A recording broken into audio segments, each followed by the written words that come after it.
Now Ahab told Jezebel everything Elijah had done and how he had killed all the prophets with the sword. So Jezebel sent a messenger to Elijah to say, "May the gods deal with me. Be it ever so severely, if by this time tomorrow I do not make your life like that of one of them." Elijah was afraid and ran for his life. When he came to Beersheba in Judah, he left his servant there, while he himself went a day's journey into the desert. He came to a broom tree, sat down under it and prayed that he might die. "I have had enough, Lord," he said. "Take my life, I am no better than my ancestors." Then he lay down under the tree and fell asleep. All at once an angel touched him and said, "Get up and eat."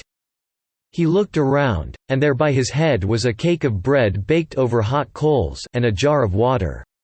He ate and drank and then lay down again. The angel of the Lord came back a second time and touched him and said, "Get up and eat, for the journey is too much for you." So he got up and ate and drank. Strengthened by that food, he traveled 40 days and 40 nights until he reached Horeb, the mountain of God.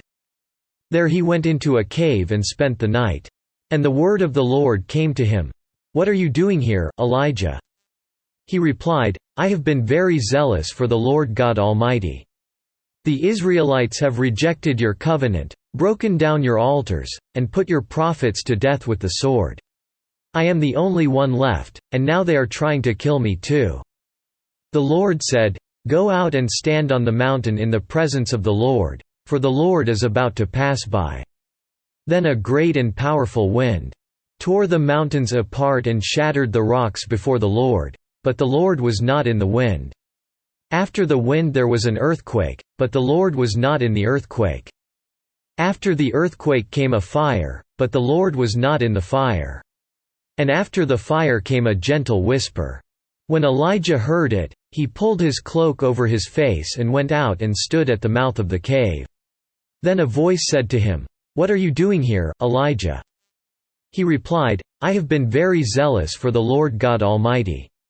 The Israelites have rejected your covenant, broken down your altars, and put your prophets to death with the sword.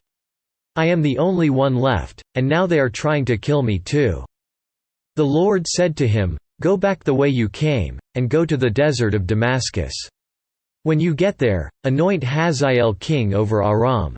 Also, anoint Jehu son of Nimshi king over Israel, and anoint Elisha son of Shaphat from Abel-Mahalah to succeed you as prophet.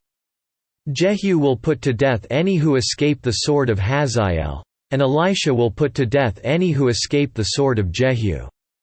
Yet I reserve 7,000 in Israel, all whose knees have not bowed down to Baal and all whose mouths have not kissed him." So Elijah went from there and found Elisha son of Shaphat. He was plowing with 12 yoke of oxen, and he himself was driving the 12th pair. Elijah went up to him and threw his cloak around him. Elisha then left his oxen and ran after Elijah. "Let me kiss my father and mother goodbye," he said, "and then I will come with you." "Go back," Elijah replied. "What have I done to you?"